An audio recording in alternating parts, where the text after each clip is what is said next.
Once again, welcome to Sports Scene. We kick off in Japan, where athletes and Olympic team members continue to arrive for the Tokyo Games as the countdown to the opening ceremony hits the 3-week mark this week.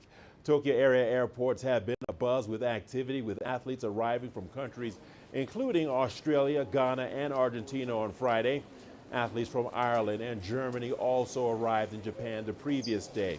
All overseas athletes are required to take 2 COVID-19 tests during the 4-day period before their departure for Tokyo 2020 and another test upon arrival at the airport in Japan. The Tokyo Olympics, delayed by a year because of the COVID-19 pandemic, are scheduled to open on the 23rd of July, but organizers still face tough decisions on how to prevent the spread of the coronavirus. Now, all eyes will be on the 100 meters event at the Olympic Games in Tokyo. South Africa's Akani Simbine is on a mission to bring back the coveted sprint gold to Africa. Since his Olympics debut at the Rio 2016, Simbine has grown to be a force to be reckoned with. CGTN CS Duplessis spoke to Africa's fastest man.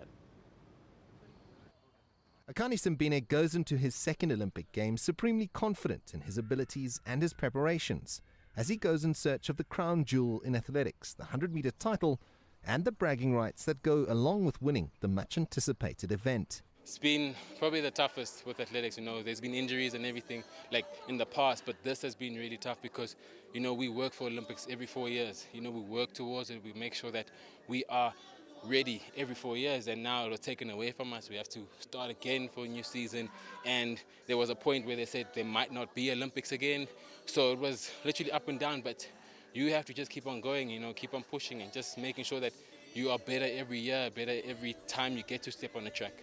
The 27-year-old continental 100-meter champion admits that it will be strange without the thousands of fans who pack the stands for the showcase event to see who can be the fastest man in the world.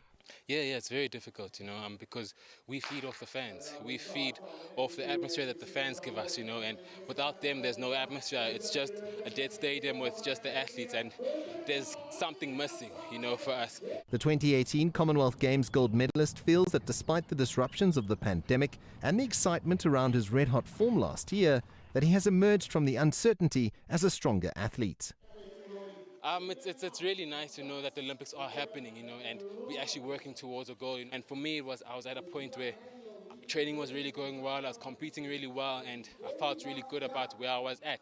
And now I'm twice as more confident than I was last year. I've been working as hard as I can to make sure that I'm better, to make sure that I'm faster, and then I get to Olympics a faster and stronger athlete. Africa's fastest man has been consistently improving since his 5th place finish in Rio 4 years ago. Consistently getting faster, consistently running sub 10 seconds, and consistently making the rest of his competition take notice. Simbine knows to realize his dream and show his true potential, he'll have to put together the perfect race to officially claim the title as the world's fastest man. CS Duplessis, CGTN, Johannesburg, South Africa.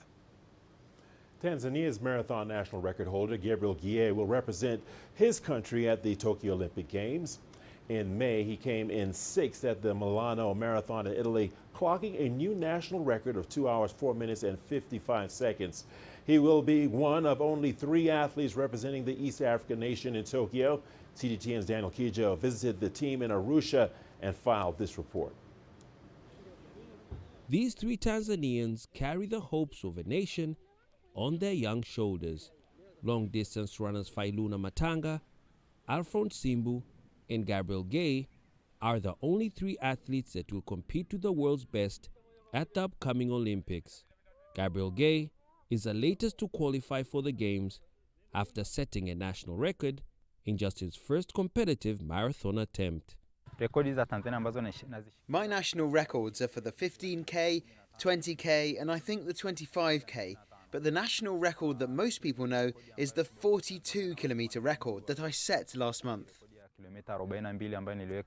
Tanzania's second male Olympic representative is Alphonse Simbu.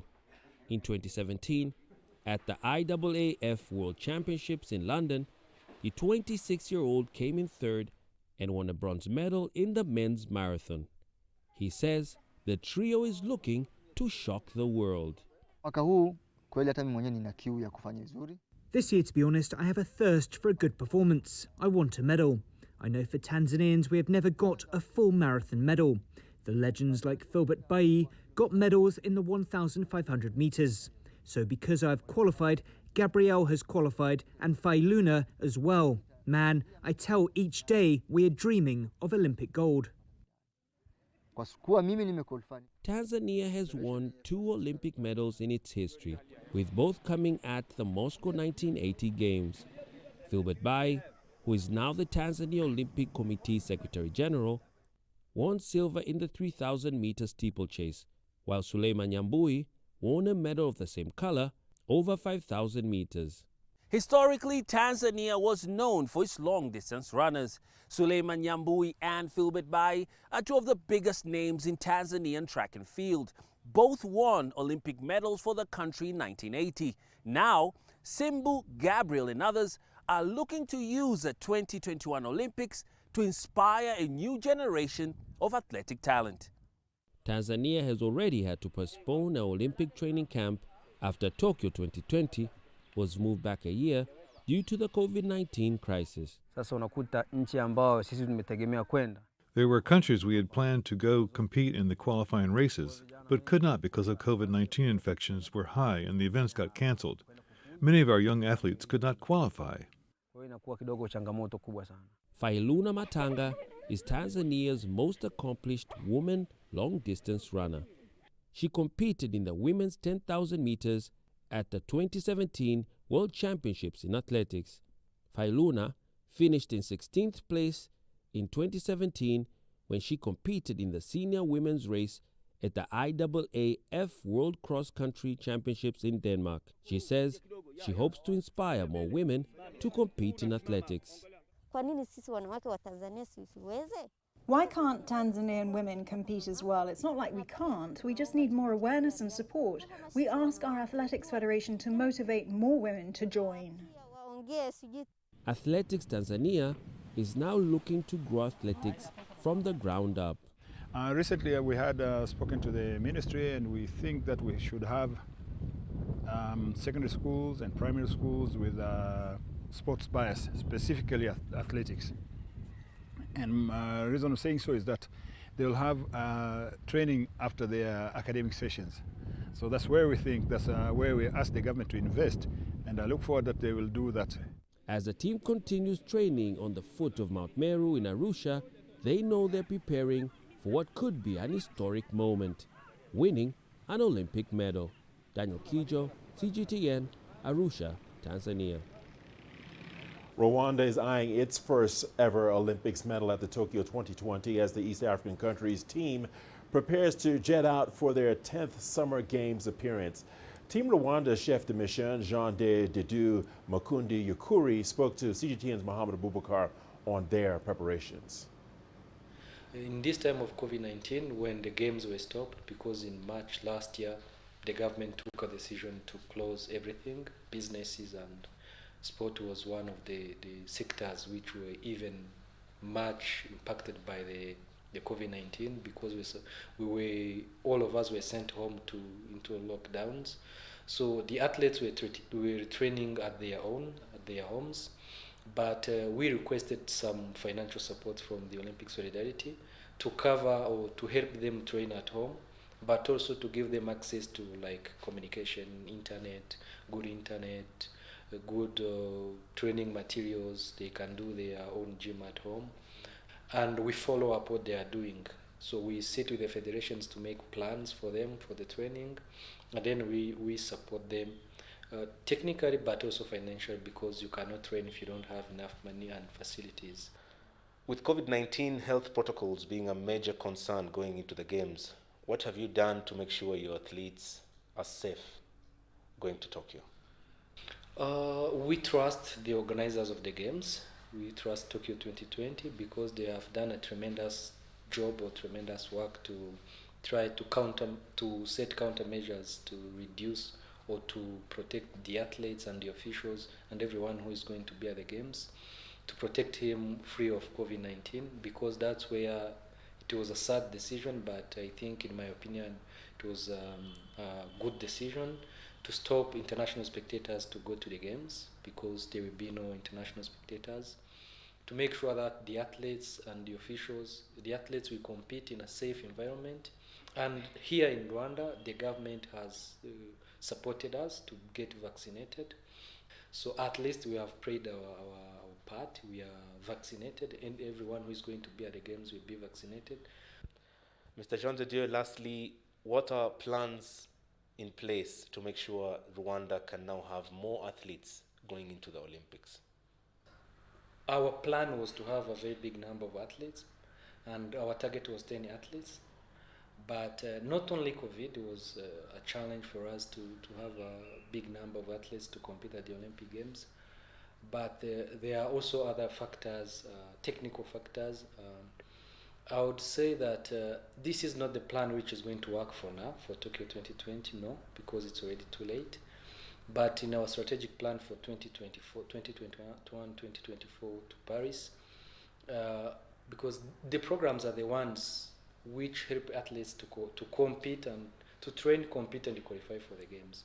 So this time we have tried to increase a number of programs that we give to our athletes, to our federations, increasing the amount of programs that we provide to our members, our national sports federations, increasing the trainings for the coaches, increasing the partnership with the other countries. But the base or the big investment that we are going to make is into programs, development programs for our athletes through the national federations that we work together. Time now for a short break. The action continues on Sports Scene. Here's what's ahead.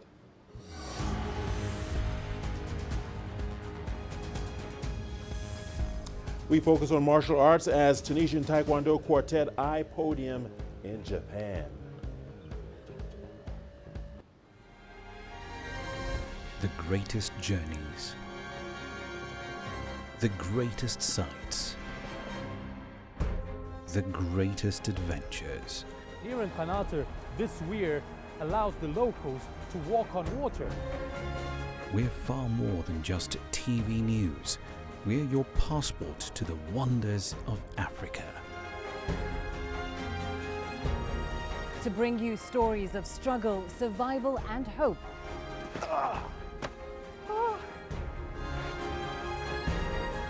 So let's explore.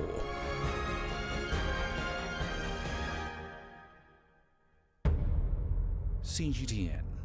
See the difference.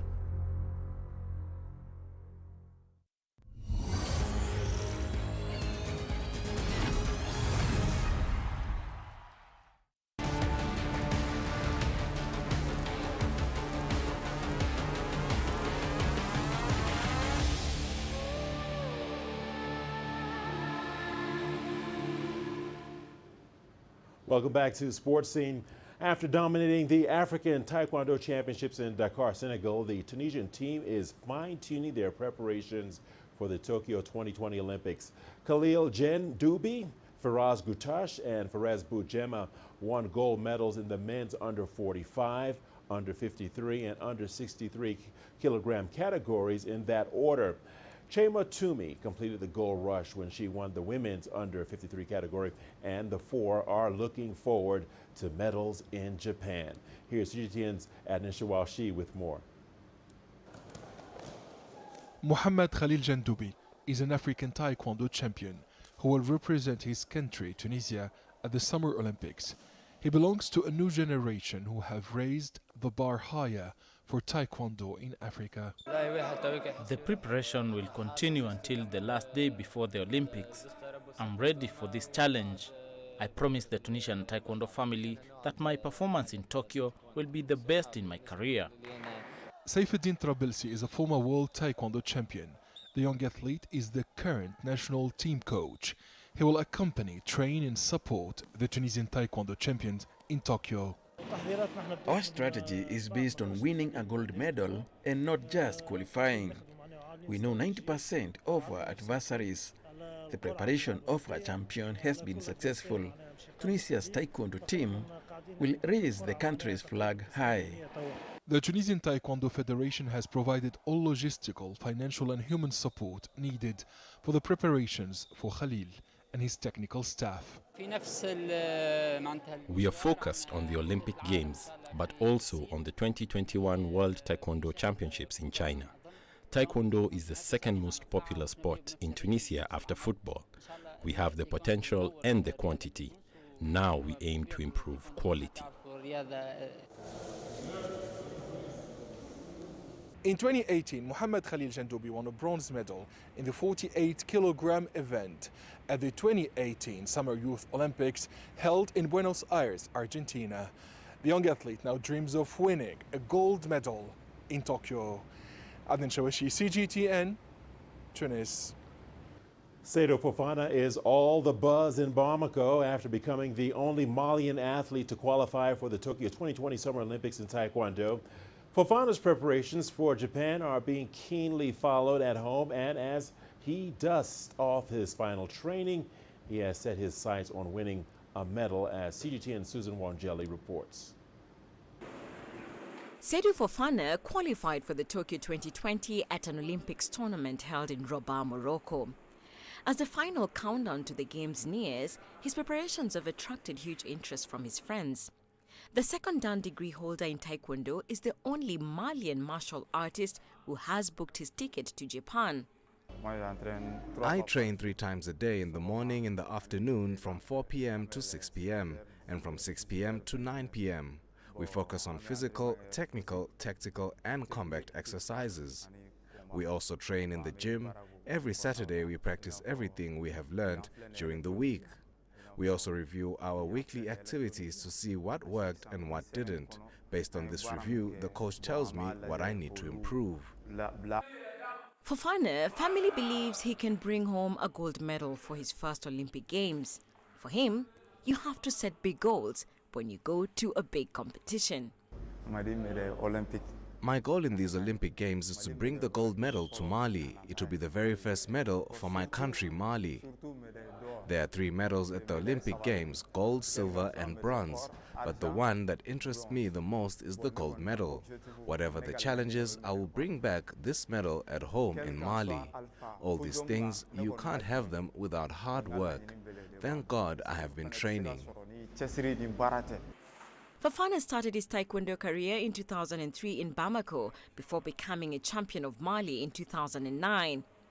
After failing on his Lagos Open debut, he returned to win a bronze medal at the event. In 2012, he won silver at the Zone 2 Anoka Championship. In March and April this year, Fofana has brought in 2 international competitions, the Spanish Open and the Turkey Open, where he struck gold. His coach talked up his chances in Tokyo.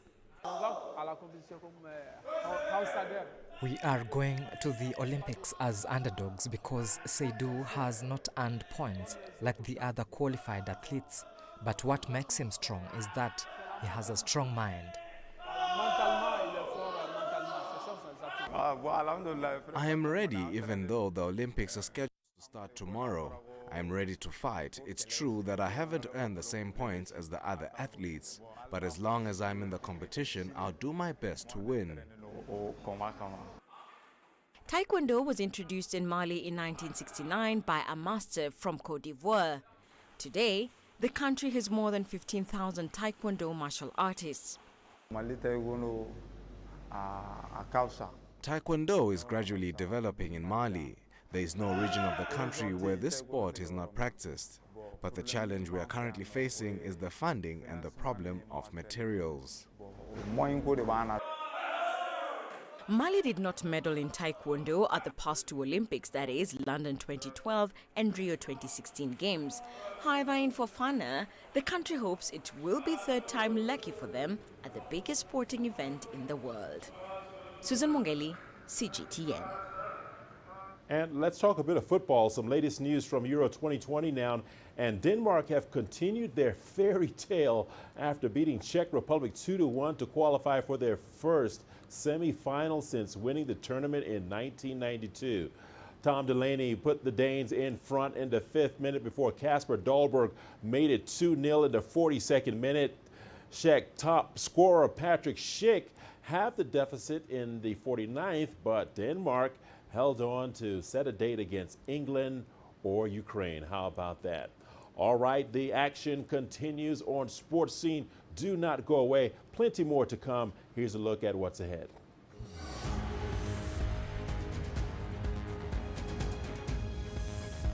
And in motorsport, drivers, fans, and officials are looking forward to the WRC Safari Rally next year.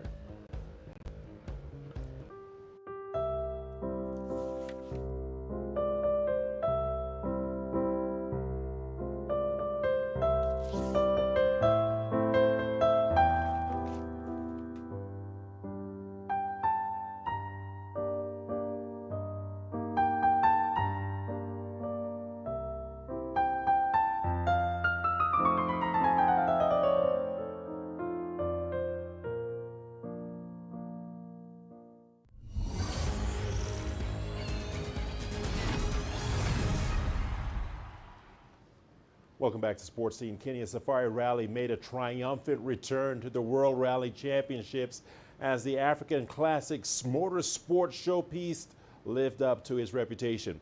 The 6th round of the 2020-21 WRC gave local drivers a chance to test their skills against the world's best, and they too did not disappoint. CGTN's Daniel Moy now looks back at the thrilling 3-day event. It took 19 years for Kenyan rally drivers to test their skills against the world's best, and it was worth the wait when the WRC Safari Rally Kenya 2021 finally zoomed off on the 24th of June. After a ceremonial start and super special stage in Nairobi, the safari showed its teeth on Friday, the 25th of June. The problem is only one. We are going to do safari rally with cars that are not done to do safari rally respect to the past. So it's up to the drivers to manage, but they don't have really experience about. So it's more of a lottery than a rally. I'm not trying to win stages. I'm not trying to fight with people. I'm just trying to manage the car, protect it as well as I can. But even when I've been managing it now, we still have a broken wheel, a puncture, and a broken damper. So even managing the car's struggling to hold up to the punishment. The rally put on a thrilling show for the thousands of fans in attendance. 7-time world champion Sebastian Ogier, Toyota Gazoo teammate Takamoto Katsuta, and Belgian Thierry Neuville exchanged the lead like switching gears.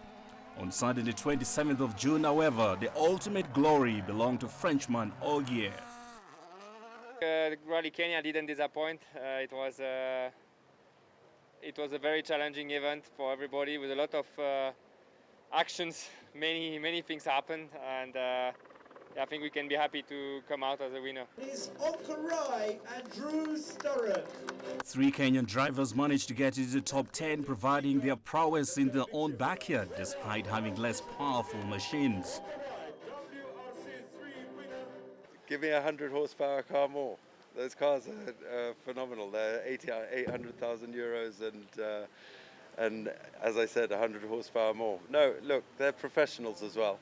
They do it every week, every day, But you know, I think our terrain, if we were allowed to drive those cars, we'd be a lot closer, I think. And as the rally ended, the question on every fan's mind was just how long the event is going to be in the WRC calendar. It therefore gives me great pleasure to announce today that we have agreed with the International Automobile Federation as well as the World Rally Championship to continue hosting the Safari Rally in Kenya every year until the year 2026. The dust may have settled after the grueling battle between man, machine and rough terrains, but fans, officials and drivers are already looking forward to next year's event. Daniel Arab Moy, CGTN. Owani Koko Boxing Club in the outskirts of Lagos is one of many setups nurturing young and talented boxers. Tijani Abdulaziz, a promising 15-year-old fighter, is taking the sport by storm in his town and aspires to box professionally in the future. Here is CGTN Susan Wangeli with his story. Go, go, double, go, double. Skipping from one foot to the other in the tropical heat of Lagos, teenage boxer Tijani Abdulaziz dreams of greatness as he trains in the open air on a patch of dusty ground. Known to family, friends and fans as TJ, the 15-year-old trains in Alagbado, a low-income neighborhood on the mega-city outskirts. I started boxing at the age of 2 years. My dad introduced me to boxing, and I love the way he introduced me to that. The first technique he taught me was that he taught me how to block, how to guide, and how to stand on my boxing position. That's how I started boxing. His father, Abdul Fatih Abdulaziz, a timber merchant, founded the Owoni Koko Boxing Club where TJ boxes. He spends his free time coaching, arranging transport for tournaments, and securing donations for gloves and other kit. He too dreams of success and financial gain for his young boxers. We discover our kids from lower stage, a young age. We discover some children, they used to play with hard objects, dangerous objects on the streets, and so we take up the child and introduce them to the sport. So they are busy boxing and are not becoming a nuisance. So that they will be maintaining it and to not be using it as a raft. At a recent open-air tournament in a different part of Lagos, an elevated ring with ropes offered a more professional setup, and a sizable crowd cheered the young fighters. I rate TJ. TJ is a talented boxer. Even watching the fight now, you can tell he is our champion, and he will be Nigeria's champion. He's our champion. For TJ, these matches are preparing him for opportunities. His dream is to be supported by a scout, preferably someone from the Nigerian diaspora, who could whisk him away to a country where he could train at a proper indoor boxing gym and compete with the best. My dream for this boxing is that I want to become a professional fighter. I'm an international fighter like Anthony Joshua, Mike Tyson, Tyson Fury, and I want to represent Nigeria. The 15-year-old has won over 5 regional matches and hopes to tour the country to win more tournaments in coming months. Susan Mongeli, CGTN. Well, that's it for this edition of Sports Scene. Remember, you can send us your feedback to the contacts on the screen and follow us on digital media platforms. Thanks for watching. Take care.